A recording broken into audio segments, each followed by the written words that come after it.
오늘 낭독할 본문 말씀은 사도행전 1장 1절부터 11절까지입니다. 사도행전 1장 1절부터 11절까지 기록된 부활하신 주님의 사역을 함께 보도록 하겠습니다. 하나님의 말씀 낭독하겠습니다.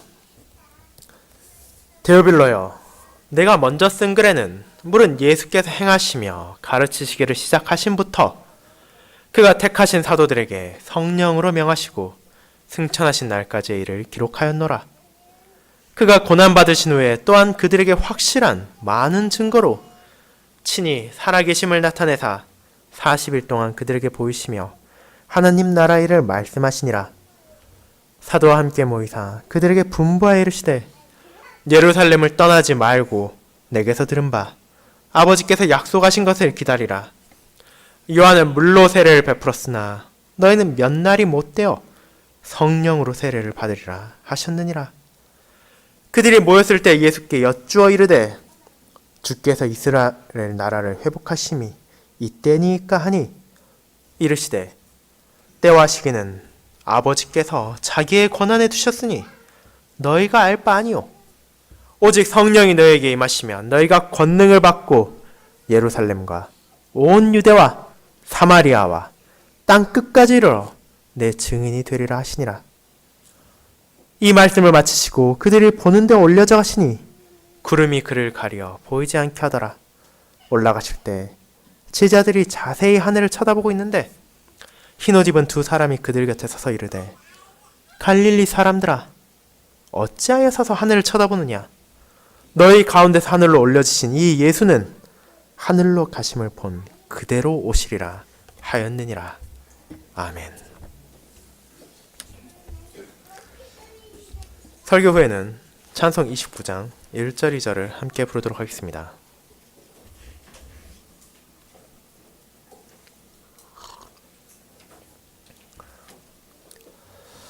사랑하는 주 예수 그리스도 안에 있는 형제 자매님들, 여러분이 만약 사랑하는 이들을 떠나야만 한다면 어떤 준비를 하시겠습니까? 예를 들어 한 달 후에 세상을 떠나게 된다는 선고를 받았거나 혹은 친구들과 가족들을 더 이상 만날 수 없는 먼 나라로 영원히 가야만 한다면 여러분에게 주어진 남은 시간을 어떻게 보내시겠습니까? 수많은 생각들이 우리 안에 떠오를 것입니다. 자식들을 가진 부모라면 어떻게 해야 그들에게 최대한의 사랑을 베풀 수 있을지, 그들의 남은 삶에 도움이 되도록 재산이나 소유를 남겨줄 수 있을지를 고민할 것입니다. 남편이나 아내에 대해서도 마찬가지입니다. 자신 없이 남은 생을 살아야 하는 남편이나 아내를 위해서도 어떻게든 떠나기 전 도움을 주고 싶어 할 것이며 그들이 자신이 없는 동안에도 삶을 행복하게 살아갈 수 있기를 바랄 것입니다. 친구들을 다시 만날 수 없다고 생각된다면 그들과의 그간의 추억을 나누며 회포를 풀고 떠나는 것을 준비한 사람이 많을 것입니다. 우리의 주님께서는 십자가에서 죽으시고 장사되심으로 많은 이들 앞에서 자신의 낮아지심을 증거하셨습니다. 3일 후 부활하신 그분께서는 이제 승천하시기 전까지 40일 동안 이 땅에 머무르시며 그들의 제자들과 함께 하셨습니다. 그렇다면 그분께서는 그동안의 시간을 어떻게 보내시며 승천을 준비하셨습니까? 자신이 승천하신 후에는 사랑하는 제자들과 자신의 양떼들에게 찾아올 핍박과 환난에 대해서 주님께서는 알고 계셨기에 어떠한 방식으로 그들을 준비시키시고 돌보셨습니까? 그것이 바로 오늘 우리가 함께 나눌 사도행전 1장의 전반부의 내용입니다. 사도행전을 기록한 누가는 주님께서 실제로 부활하셨음을 증거하고 그와 같이 놀랍게도 죽음을 정복하시고 부활하신 주님께서 사도들을 어떻게 가르치셨는지도 알려줍니다. 여전히 연약하고 한계가 분명했던 그들의 지각을 깨우시고 그들이 이 땅에서 진정으로 구해야 하는 것이 무엇인지, 그리고 그를 위해서 어떤 소명이 주어졌는지를 알려주셨으며 그러한 모든 가르침을 주신 후에 하늘로 올리심으로 아버지의 우편이라는 영광 중의 영광으로 향하셨습니다. 그러한 경이로운 상황을 바라본 제자들에게 천사들을 보내심으로 하늘로 가신 그분께서 그와 같이 다시 오실 것임을 알려주심으로 이제 그들이 그러한 확신 속에서 자신들에게 주어진 사역을 할 수 있도록 격려하셨습니다. 이와 같이 부활하신 그리스도께서 승천하기까지 행하신 사역의 내용을 사도행전 1장 1절부터 11절의 내용을 통해서 함께 알아보도록 하겠습니다. 제목은 부활하신 그리스도의 사역이며 이를 다음에 세 부분으로 살펴보도록 하겠습니다. 첫 번째, 부활하신 그리스도. 두 번째, 가르치신 그리스도. 세 번째, 승천하신 그리스도가 바로 그것입니다. 첫 번째로 부활하신 그리스도에 대해 알아보겠습니다. 형제자매 여러분, 오늘 우리가 읽은 사도행전은 서두에서 볼 수 있듯이 주님의 제자 중 한 명인 누가가 성령 하나님의 영감을 받아 기록한 성경입니다. 하나님께서는 이 기록을 남기게 하심으로 복음서와 서신서를 연결하셨을 뿐 아니라 주님께서 부활하시고 승천하신 후 사도들을 통해서 어떻게 교회로 자신들의 백성을 모으시고 그들을 지키시며 그들을 보존하시는지를 알려주셨습니다. 누가복음으로부터 자연스럽게 이어지는 사도행전을 통해 우리는 그리스도께서 얼마나 놀라운 은혜를 자신의 교회에게, 자신의 백성들인 신자들에게 베푸셨는지를 확인할 수 있게 되며 그분께서 은혜로 보내신 성령 하나님께서 어떠한 방식으로 사도들을 격려하시며 그들에게 용기를 주시며 그들을 담대하게 하시는지와 그러한 위로와 그러한 격려 속에서 박해와 고난을 받으면서도 사도들이 주님을 증거했는지를 바라보게 됩니다. 그러한 사도행전의 시작인 1장의 첫 부분은 복음서들을 기록한 주님의 부활 이후 승천까지 주님께서 제자들을 자신의 증인으로 온 세상에 보내시기 전 가르치심으로 그들을 준비시키시고 이 땅에서 떠나신 과정을 묘사하고 있습니다. 누가의 복음서와 마찬가지로 사도행전 역시 편지를 받을 수신자를 기록하고 있습니다. 1절에 나오는 데오빌로라는 이름은 하나님의 친구라는 뜻을 가지고 있으며 기원전 3세기 이후로 그리스와 로마 사회에서 통상적으로 사용되던 이름입니다. 그가 정확히 누구였으며 어떤 일을 하고 있었는지는 밝혀지지 않았지만 누가복음과 사도행전을 통해서 사도는 이 편지를 받을 데오빌로에게 주님의 진리에 대해 정확하고 확실한 가르침을 제공하므로 기독교에 대한 편견과 잘못된 지식을 버리고 그가 신앙 안에서 성장하기를 원한 것입니다.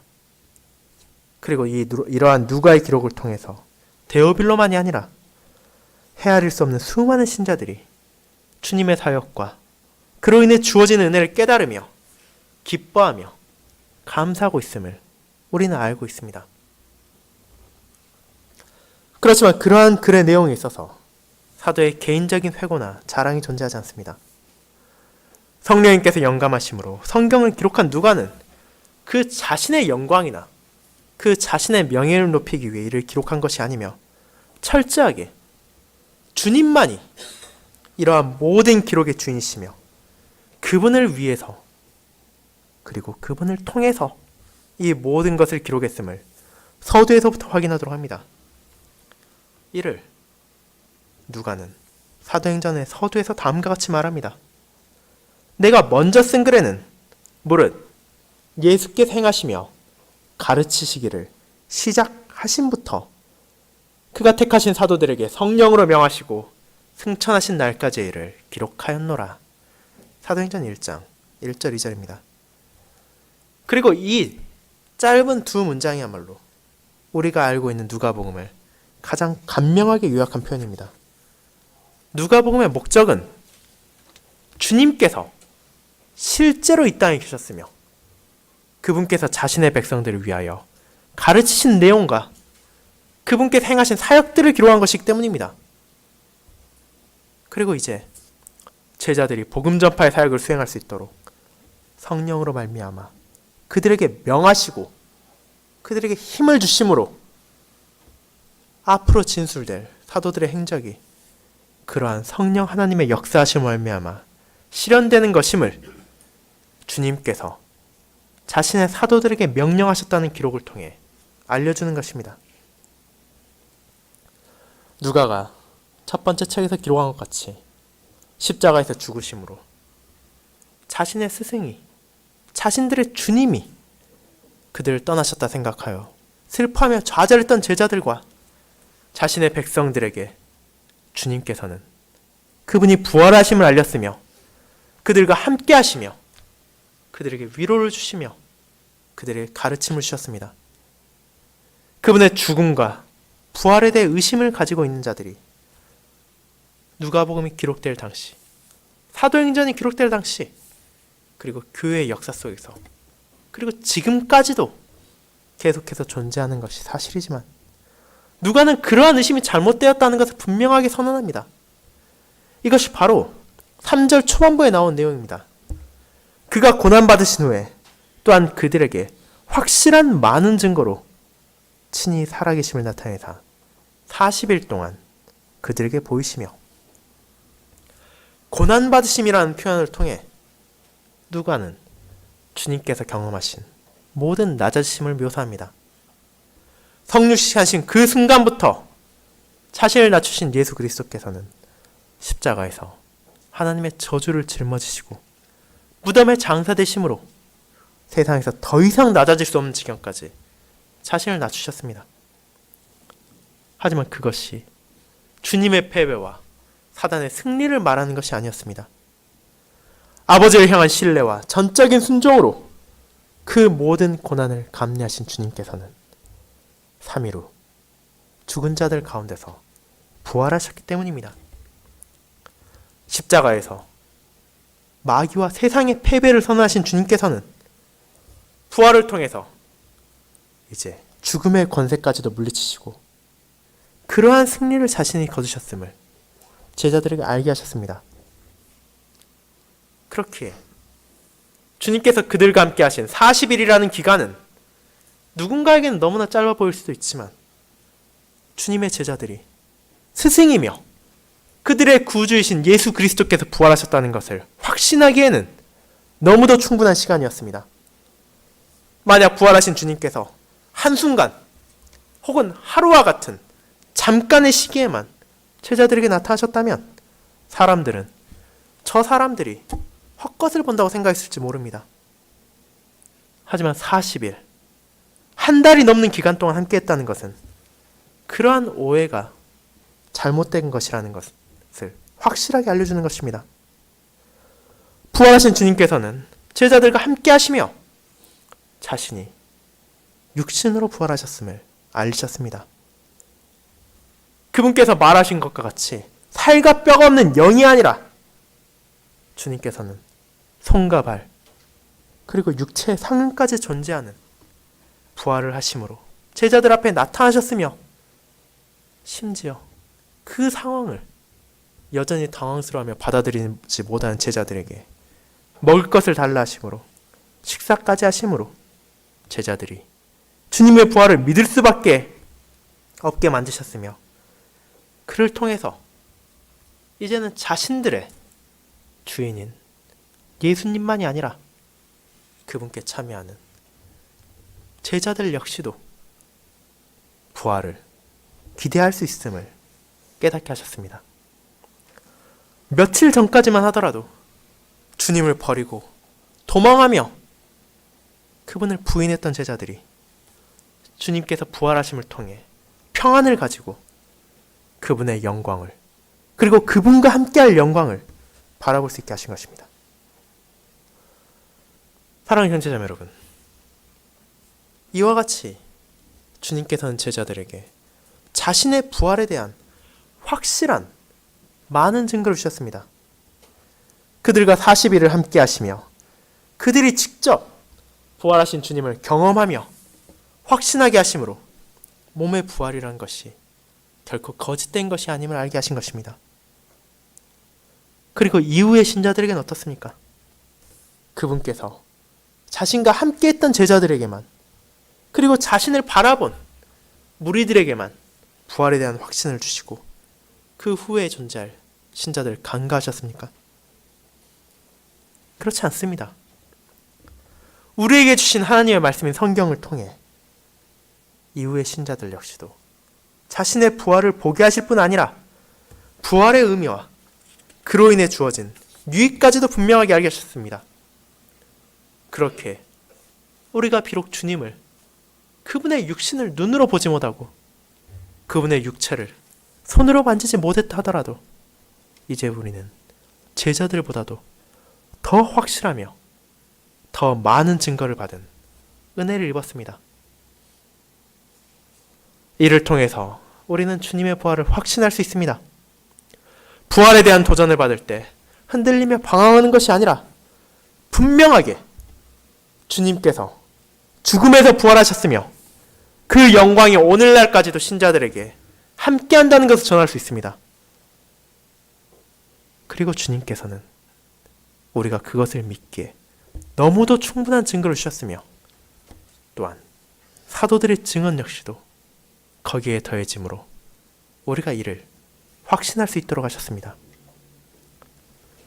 두 번째로 가르치신 그리스도에 대해 알아보겠습니다. 성도 여러분, 하지만 주님께서 부활하신 후 제자들에게 자신의 부활을 확신하게만 하시고 평범한 교제만 나누신 것이 아니었습니다. 그분께서는 거기에 더해 이제 그들을 가르치셨습니다.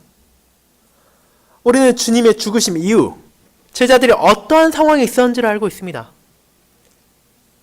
그들은 여전히 자신들의 위대한 스승, 자신들의 구주가 알려주신 진리에 대해 온전히 이해하지 못하고 있었습니다.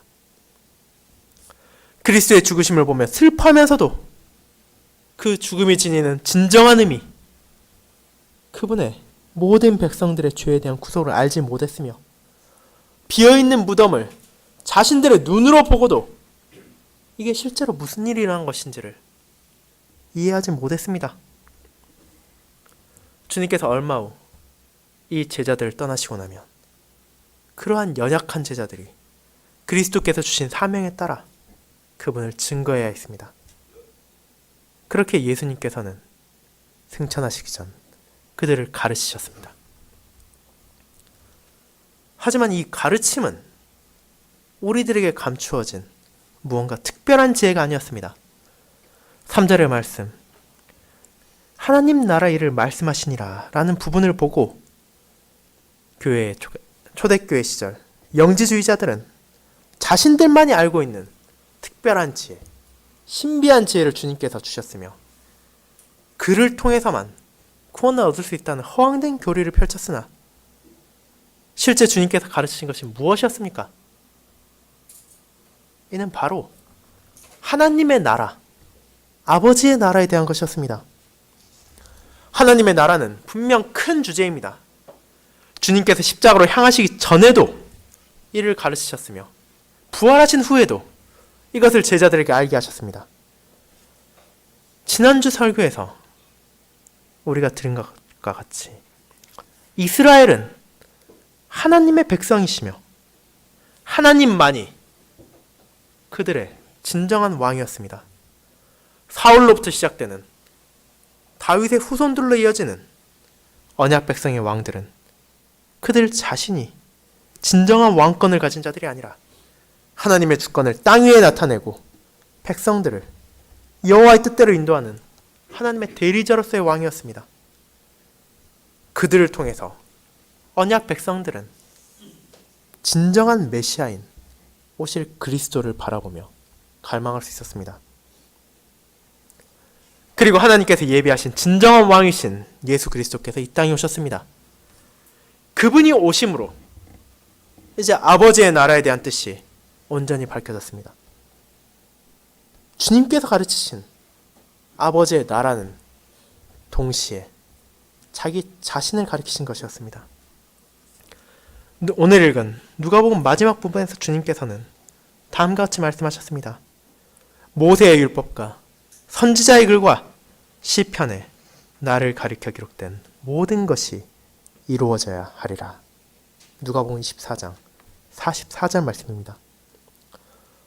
이와 같이 말씀하신 주님께서는 제자들이 하나님의 말씀인 성경의 내용을 깨닫게 하심으로 약속된 그리스도가 받을 고난과 죽음, 부활, 그리고 그분을 통해 주어지는 죄 용서의 진리를 알게 하셨습니다. 예수님의 이러한 사역이 이루어짐으로 약속된 하나님의 나라가 점점 더 다가오고 있으며 그러한 사실이 제자들이 사역함에 있어서 알기를 원하신 것입니다. 주님께서는 이제 그들의 마음을 열어 하나님 나라에 대한 진리를 알게 하심으로 사도들이 이제 하나님 나라의 복음을 온 땅에 선포할 때 그리스도를 통해 이루어진 그분의 나라의 약속과 함께 더 큰 약속, 새하늘과 새 땅에 복음을 전할 수 있게 된 것입니다. 그러한 가르침을 주님께서는 주셨지만 제자들을 자신의 사도로서 그분의 가르침을 전할 사자로서 당장 보내신 것이 아닙니다. 이는 그들에게 자신이 주신 약속을 상기시키는 것이었습니다. 오늘 읽은 누가복음에서 주님께서는 제자들에게 다음과 같은 약속을 하셨습니다. 볼지어다 내가 내 아버지께서 약속하신 것을 너에게 보내리니 너희는 위로부터 능력으로 입혀질 때까지 이 성에 머물라 하시니라. 누가복음 24장 49절 말씀입니다. 그것이 바로 본문에서 누가가 묘사하는 주님의 약속입니다. 또한 주님께서는 요한복음을 통해 보혜사 성령님을 보내주실 약속을 하시면서 그분께서 어떠한 사역을 하실 것이며 어떻게 제자들에게 위로를 주실 것인지도 알려주심으로 이는 알고 있습니다. 이제 그러한 성령님께서 오실 날이 얼마 남지 않았습니다. 그렇게 주님께서는 그들을 단순히 가르치시는 것으로 끝내지 않으시고 약속된 은혜와 선물들을 갈망하며 기대하게 하심으로 주님의 약속들이 얼마나 신실하게 이루어지고 있는지를 직접 경험하고 그로 인해 받은 선물과 은혜 속에서 한 성령님을 받게 하셨습니다. 이로 인해 사도들이 이후에는 각기 다른 지방으로 나아가 하나님의 나라를 전하고 그리스도의 복음을 전파한다 하더라도 이는 같은 성령님의 은혜로 주어진 것이기에 동일한 복음을 동일하게 전파된다는 것이 모두에게 증거된 것입니다. 동시에 아버지의 약속만이 아니라 자신을 앞서 준비했던 세례 요한을 통해 주어진 말까지도 이루어질 날이 점점 더 다가오고 있음을 주님께서는 알리셨습니다. 세례 요한은 회개하고 자신에게 세례를 받으러 온 자들에게 다음과 같이 말했습니다. 나는 너희에게 물로 세례를 베풀었거니와 그는 너희에게 성령으로 세례를 베푸시리라. 주님을 예배한 자로 보내진 세례 요한은 자신보다 이후에 오실 주님의 위대하심을 알리며 그들이 자신 세례 요한을 바라보는 것이 아니라 그를 통해서 오실 그리스도를 진정으로 갈망하며 따라야 한다는 것을 전했습니다. 그리고 이제 그가 전한 말이 성취될 날이 눈앞에 다가왔습니다. 구약시대 유해를 통해 약속하셨던 성령님을 승천하신 주님께서 보내실 날이 다가오고 있으며 이를 통해서 주님께서는 자신의 모든 양떼들에게 하늘의 선물을 내려주셨습니다. 그리고 그것이 가장 가시적으로 보이는 사건이 바로 이후에 있을 오순절에 성령 하나님께서 강림하심입니다. 주님께서는 이제 이것이 일어날 날이 몇 날이 못되어라고 가르치심으로 그들이 진정으로 하늘의 선물을 갈망하게 하시고 동시에 이제 곧 자신이 떠난다고 하더라도 슬퍼할 필요가 없도록 그들을 위로하시는 분께서 오실 것임을 알려주시는 것입니다. 그와 같이 놀라운 주님의 사랑이 베풀어졌음에도 불구하고 제자들은 여전히 하나님의 나라에 대한 오해를 가지고 있었습니다. 그들이 주님께서 떠나기 전 마지막으로 물어보았던 것은 그들에게 잘못된 개념이 여전히 남아있음을 보여줍니다. 그들은 이스라엘 나라를 회복하심이 이때니까? 라고 물었습니다. 제자들은 이제 그리스도의 사역의 의미를 어느 정도 알았습니다. 하나님의 뜻을 알려주신 위대하신 스승의 가르침을 통해 아버지의 나라에 대해서도 알게 되었습니다. 하지만 그들이 모여서 주님께 물어보는 것은 아직도 그들에게 인간적인 어리석음이 남아있음을 보여줍니다. 그들이 여기서 물어보는 나라는 진정한 하나님의 나라가 아닌 이 땅의 이스라엘의 나라였습니다. 자신들의 스승인 약속된 그리스도 메시아께서 오셨고 그분께서 고난을 받으시고 죽으셨을 뿐 아니라 이제 영광 중에 부활하셨으니 그야말로 모든 유대인들이 바라던 이스라엘 나라의 영광이 찾아올 날이 온 것이 아닌가 생각한 것입니다. 그리고 그와 같이 회복된 나라에서 메시아의 제자인 자신들이 높은 자리에 앉을까 하는 기대를 가졌으며 아버지의 나라의 백성이 될 수 있는 것은 자신들, 하나님께서 택하신 유대인, 이스라엘 뿐이라는 것을 여전히 고정관념으로 가지고 있었습니다.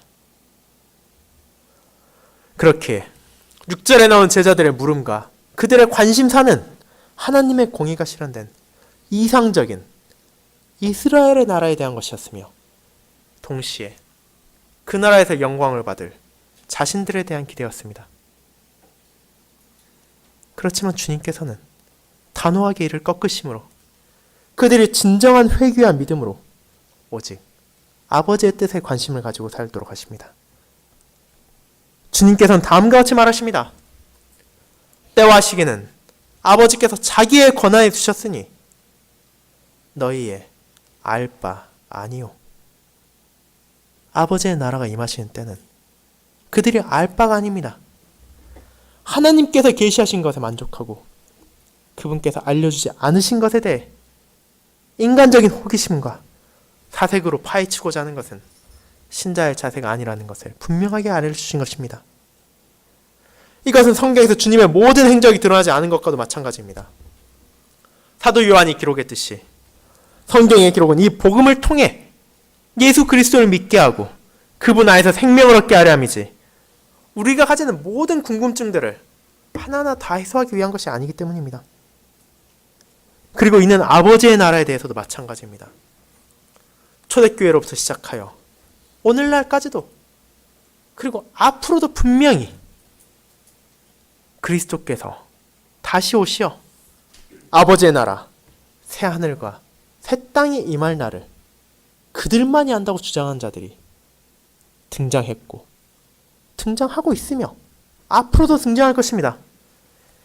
그들은 가문 이설로 연약한 신자들의 믿음을 흔들며 자기들을 따라야만 구원을 받을 것이라고 현혹합니다. 하지만 주님께서는 그러한 것이 틀렸다고 분명하게 말하십니다. 아버지의 나라, 하나님의 나라는 분명히 임할 것이지만 그 때와 그 시기는 오직 아버지의 권한에 있는 것이며 우리의 호기심을 충족시키기 위해 있는 것이 아닙니다. 그리고 사랑하는 제자들에게 감추어진 하나님 나라의 시기에 대해 아는 것이 중요한 것이 아니라 그들에게 진정으로 중요한 소명이 주어졌음을 마지막으로 가르치십니다. 그것이 바로 자신의 증인이 되는 것입니다. 제자들은 이제 자신들이 가지고 있던 고정관념, 이스라엘만이, 유대인만이 하나님의 언약 백성이며 그들만이 택한 백성으로 하나님께 나아갈 수 있다는 잘못된 생각을 버려야만 했습니다. 약속된 성령님께서 그들에게 임하심으로 그들은 한 성령님 안에서 그분의 기름 부음을 받아 자기 자신들의 능력이 아니라 자신들 안에 거하시는 하나님을 의지함으로 진정한 사도로서의 소명을 해나가야만 합니다. 그리고 이러한 소명은 예루살렘, 이스라엘, 유대 땅으로 끝나는 것이 아니라 자신들이 경멸했던 사마리아를 넘어서 땅 끝까지 이르도록 주님의 복음을 전파하는 증인이 되어야 하는 것입니다. 세상에서 누릴 부귀와 영광을 생각하며 그것을 기대하는 것이 아니라 주님께서 자신에게 주신 복음 안에서 살아가며 하늘의 것을 구하며 그러한 진리의 증인이 되어야 했습니다. 그렇기에 그들의 사역에 있어서 한계란 존재하지 않으며 주님의 증인으로 살아가며 하나님의 나라를 바르게 전파할 수 있도록 성령님께서는 그들에게 힘을 주시고 그들의 발걸음을 인도하셨습니다. 그리고 그들이 어떠한 방식으로 이를 전하였으며 하나님께서 어떻게 이를 인도하셨는지를 우리는 사도행전의 남은 부분들을 통해 보게 되는 것입니다. 사랑하는 성도 여러분, 그리고 이와 같은 소명이 당시 주님과 함께 있었던 사도들에게만이 아니라 그분의 신자인 우리들에게도 주어졌습니다. 성령 하나님께서 역사하심을 일으키신 참된 믿음으로 그리스도께 접붙임 받은 우리는 그분의 직분에게도 참여하게 되었습니다. 그분의 선지자 직분에 참여함으로 우리는 아버지와 주님의 뜻을 이 땅에서 증거하며 살아가야 한다는 소명을 받았습니다. 이 땅에서 살아가며 우리 역시도 제자들과 같이 너무도 쉽게 허황된 기대를 하고 세상의 영화를 원하기도 합니다. 하지만 우리가 진정으로 추구해야 하는 것은 무엇인지를 주님께서는 알려주셨습니다. 이는 바로 부활하신 주님, 승천하신 주님, 그리고 다시 오실 주님의 증인이 되는 것입니다.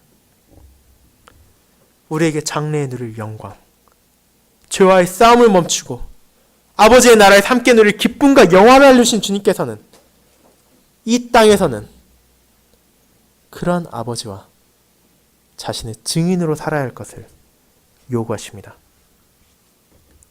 그렇게 우리는 각자에게 주어진 소명에 따라 힘을 다해 담대히 주님을 증거하며 우리가 이 땅의 것이 아니라 하늘의 것을 구하며 바로 주님을 증거한다는 것을 세상에 보여야 합니다. 우리의 말과 행동, 가장 사소한 것부터 시작하여 가장 큰 것까지라도 이를 통해 주님이 드러나는 것이 바로 주님의 증인으로서 살아가는 삶의 자세인 것입니다. 마지막으로 승천하신 그리스도에 대해 함께 나누겠습니다. 여러분, 이러한 마지막 가르침을 남기신 주님께서는 이제 그들 앞에서 하늘로 올려주셨습니다. 제자들은 더 이상 주님의 육신을 눈으로 바라볼 수 없었으며 이제 친정으로 메시아가 영광을 받으셨다는 것을 바라보았습니다. 주님께서는 남몰래 사라지지 않으셨고 제자들 앞에서 하늘에 오르심으로 자신의 부활이 그러했듯이 승천까지도 분명한 사실로 믿을 수 있도록 그들에게 확실한 증거를 주신 것입니다. 500여 명의 제자들 앞에서 승천하셨기에 이제 그들은 자신들의 주님께서 진정으로 하늘로 올라가심으로 약속된 예언을 성취하셨음을 의심하지 않을 수 있게 되었습니다. 그리고 그 자리에 있었던 제자들 중 일부는 주님의 영광과 구름을 통해 그분께서 모세와 엘리야와 함께 영광을 드러내셨음을 떠올렸을 것입니다. 구름이 그들을 덮은 상황에서 하나님께서 예수 그리스도를 나의 아들 곧 택함을 받은 자니 너희는 그의 말을 들으라 라고 말씀하셨기 때문입니다. 구약시대 장막에서 구름을 통해 자신의 임재와 자신의 영광이 그들과 함께한다는 것을 드러내신 하나님께서 이제 아들의 영광을 제자들에게 깨닫게 하신 것입니다. 그러한 영광을 눈앞에서 바라본 제자들은 자신들에게 주어진 소명을 잠시 잊고 주어진 상황 속에서 예수님께서 올라가신 하늘만을 자세히 바라보고 있었습니다. 이는 연약한 인간으로서는 당연한 반응일 수 있습니다. 부활하신 주님을 보며 놀랐던 제자들이 자신들 눈앞에서 승천하신 주님을 보며 어떻게 담담하게 있을 수 있겠습니까? 하지만 주님께서는 이제 그들에게 천사들을 보내심으로 그들이 진정으로 해야 할 것이 무엇인지를 알려주십니다. 흰옷 입은 두 사람. 이 흰옷은 천사들이 입고 다니던 관례복으로, 누가는 주님의 부활을 알릴 때도 천사를 찬란한 옷을 입은 사람들이라 묘사하기도 했습니다. 예수님 역시 모세와 엘리야와 함께 하시기 전 용모가 변화하시어 옷이 씌어져 광채가 나게 되기도 하셨습니다. 이를 통해서 이제 이 사람이 하나님께서 보내신 천사라는 것을 드러낸 누가는 그들을 통해 제자들에게 소명을 일깨우신 하나님의 손길을 바라보게 합니다. 사도들을 갈릴리 사람이라 불러 주의를 모으신 천사들은 그들이 멍하니 서서 하늘만을 바라볼 필요가 없다는 것을 알려주십니다. 왜냐하면 승천하신, 동일하신 이 예수께서 다시 오실 것이기 때문입니다. 그리고 그분께서 바로 내려오시는 것이 아니라 약속된 때, 자신의 때에 오실 것이기에 이제 제자들은 그들이 해야 할 일 무엇인지를 생각하게 됩니다. 그것은 바로 주님께서 마지막으로 남긴 가르침과 연관이 있습니다. 주님께서 영광 중에 다시 오실 것을 확신하며 그날을 갈망하며 그날이 온전히 찾아올 하나님의 나라를 기다리는 사도로서 살아가야 한다는 것입니다. 그들은 먼저 자신들이 예루살렘을 떠나지 않고 주님께서 약속하신 성령님을 기다려야 하며 그러한 성령님의 세례를 받은 후 주님의 증인으로서 예루살렘과 온 유대와 사마리아와 땅끝까지 복음을 전파해야 한다는 것을 잊지 않았습니다. 자신들의 연약함과 부족함, 어리석음을 알고 있는 제자들이었지만 그러한 자신들을 성령 하나님의 은혜로 채워주심으로 이제 두려움을 버리고 담대하게 주님의 종으로서 온 땅에 주님을 증거할 수 있음을 알게 됩니다. 주님께서 하신 모든 약속들이 신실히 지켜졌기에 마지막 가르침으로 주신 약속들까지도 거짓이 아니라는 확신 속에서 그들은 이제 두려움과 슬픔이 아니라 기뻐하며 예루살렘으로 돌아가 사도를 세우고 오실 성령님을 기다렸습니다. 이러한 제자들의 사역을 통해 주님께서는 구약시대 이사야를 통해서 예언된 여호와의 말씀이 예루살렘으로부터 나올 것임이라 는 예언을 성취하셨습니다. 자신의 죽음만이 아니라 자신의 부활과 자신의 승천까지도 충분하게 분명히 확신하게 하신 주님께서는 이제 자신을 기다리는 그분의 백성들이 하늘만을 바라보며 주님의 육체를 찾는 것이 아니라 진정으로 구해야 할 것을 알도록 하셨습니다. 그것이 바로 다시 오실 그리스도를 기다리며 그분의 제자로서, 그분의 증인으로서, 그분의 종으로서 살아가는 삶입니다. 어리석은 제자들을 가르침을 통해 그들에게 소명을 일깨우신 주님께서는 그들이 자신의 사명을 잃지 않도록 천사를 보내심으로 다시 한번 그들을 깨우치시고 그들에게 주어진 것이 무엇인지를 알게 하셨습니다. 주님 안에서 사랑하는 여러분, 이러한 사랑을 베푸신 주님께서 우리에게도 동일한 사랑을 베푸셨습니다. 자신의 말씀을 통해서 우리가 헛되이 이 세상 속에서 주님의 육체를 발견하기 위해 노력하고 사색하는 대신 하늘로 올라가신 주님께서 다시 오실 그날을 간절히 갈망하게 하십니다. 천사들을 보내어 제자들에게 소명을 잊지 않도록 하신 주님께서는 이제는 말씀 봉사자들과 직분자들을 사용하심으로 매 주일 자신을 바라보게 하시며 죄와 잘못을 회개하고 아버지를 따르는 언약 백성으로서 주어진 거룩한 소명을 따라 살아가도록 부르십니다. 이러한 주님의 부르심을 여러분은 받아들이고 계십니까? 승천하신 주님께서 진정으로 바라봐야 할 것이 무엇인지 알려주셨음을 기억하고 그를 증거하며 살고 계십니까? 순수한 복음 설교를 통해 우리들에게 진리를 알려주시고 그 진리를 증거하도록 주님께서는 거룩한 사명을 주셨습니다. 그러한 주님의 증인으로 이 땅에 살아간다는 것은 결코 쉬운 것이 아닙니다. 사도들에게 성령 하나님을 보내신 예수 그리스도께서는 그러한 어려움을 알고 계시기에 오늘날까지도 자신을 믿는 모든 성도들에게 동일한 성령님을 거하게 하심으로 그분 안에서 참된 믿음을 주시며 위로를 주시며 용기를 주시며 격려를 주심으로 우리가 자신의 증인으로서 살아갈 수 있도록 하십니다. 세상의 잘못된 가르침, 세상의 오류가 아닌 아버지께서 말씀을 통해서 알리신 하나님의 나라와 그것을 이루어 가시는 그리스도의 사역, 그러한 사역을 우리에게 적용시키시는 성령님의 역사하심을 우리가 알도록 하셨습니다. 그렇기에 주님께서는 육신으로는 이 땅을 떠나셨지만 이 땅에 남겨진 신자들은 여전히 주님을 바라볼 수 있습니다.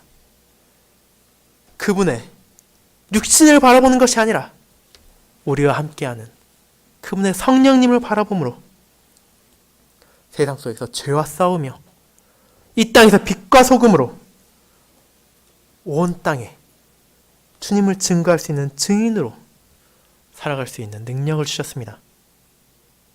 이러한 능력이 저와 여러분에게 주어졌으며 이를 통해서 주님의 증인이 되라는 소명을 받았습니다. 이 거룩한 소명 안에서 주님을 증거하는 그분의 백성으로서의 삶을 멈추지 않고 걸어가도록 합시다. 아멘.